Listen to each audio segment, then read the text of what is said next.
I never knew my mother. She died 5 days after I was born.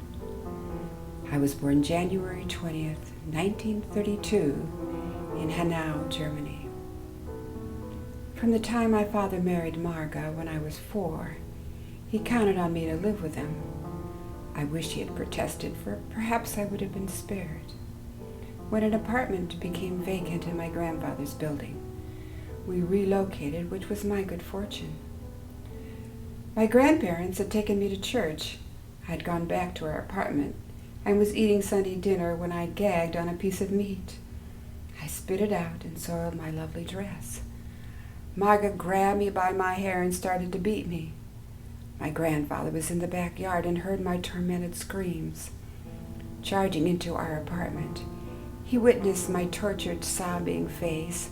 Swooping me up, he vowed he would never allow them to abuse me again.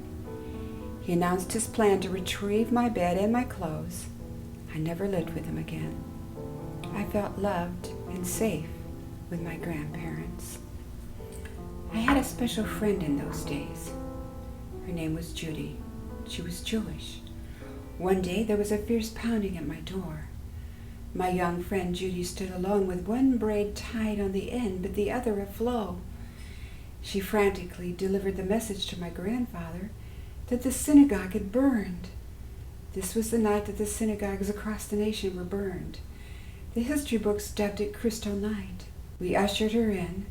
My grandfather promptly departed for the bank. Judy slept in my room that night in the spare bed. In the morning she was gone. When I asked about her, I was told nothing. I believe this to be my first acquaintance with secrecy. My grandfather gathered our old pre-swastika German flag, Bibles, gold, and jewels and buried them in the backyard. The Gestapo had started attending all our church services. They required that we hand in sermons ahead of time for approval. During this time, our church began to meet in private for midweek prayer services. We would split up, with 2 or 3 couples going to different homes so as not to arouse suspicion. We even switched the nights of the week we met. My grandfather asked me not to disclose that we read the Bible in our home. We lived in fear the Bible would be taken from us. My grandfather did business with a man who was very outspoken against Hitler. His wife had a disabled brother who lived with him. Hitler took drastic measures to rid the German nation of people with imperfections. This family just disappeared. They were never heard from again. Our town was particularly brown, and many of the churches started closing. People were either afraid to go or they stopped believing what the church taught. Many of the churches were plundered and used for storage or for the wounded or even for Nazi headquarters. I saw Hitler only once in my life. I witnessed him from the window in my apartment as his motorcade drove past. The streets were lined with onlookers, waiting anxiously to glance at this famed man as he journeyed through our town. There was screaming, shouting, and saluting as the man passed by. It was only a moment in time, but men would weigh their lives by it. Eventually the bombs started falling. In the beginning they came only at night. The screaming sirens aroused us, and we ran down to our small basement, deemed the bunker. With no room for lying down, families banded together with children on their parents' laps. We were mostly quiet. Once one of the atheists said to my grandmother, "Pray, Mrs. Dung, pray." We started using ration cards. The cards contained small stamps that you tore off and gave to the stores. Children and people over 65 years of age were given half rations. Food became more scarce. My grandmother packed my lunch with bread, butter, and meat, which I seldom ate. Many of the children had nothing to eat, and I shared my lunch. Finally, I asked my grandmother to stop packing a lunch, as I could not feed them all. I remember toward the end of the war, I stole. My friend and I found some potatoes, and I told myself it would be all right to take them, as they had grown wild from a compost pile. I took them to my grandmother and received a spanking. She scolded, "Nobody these days throws out their potato peelings in a compost pile." There was a family that rented an apartment for my grandfather that were very secretive. A man, his wife, and their grown daughter.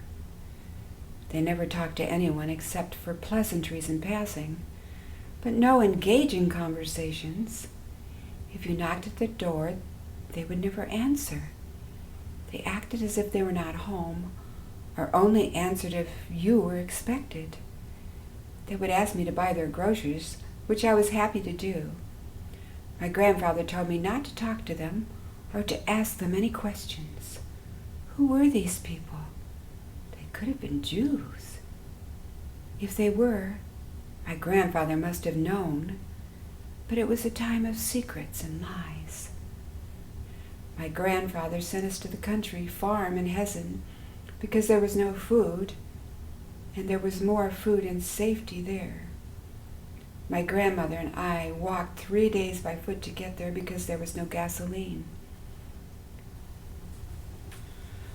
One day, my friends and I sat on the stone wall of the cemetery when we heard a frightful sound. Our eyes followed the rumble to the sight of Americans coming down the road. Americans! We were terrified. Running with all our might, we warned of the enemy advancement. Darting into the safety of my dwelling, I proclaimed to my great-grandpa our proximate doom. He sent me upstairs. From my bedroom window, I viewed several soldiers heading to our door. They entered quickly and exited, making a cross on the door. Arriving at the jail, the Americans backed a tank up to the jail, connected a tank to the bars in the window, and pulled the bars away, thus allowing the inmates to escape. We knew it would not be long before the war would be over. After maturing, marrying, and moving to America, I learned from watching television of the atrocities that Germany committed. I could not believe it. I asked my father and my grandfather if it was true and if they knew. They said that it was true and they did know. Oh, horrors of horrors. How can you be? How can humanity stoop to such inhumanity? We appealed to whom with so great a disaster. God have mercy.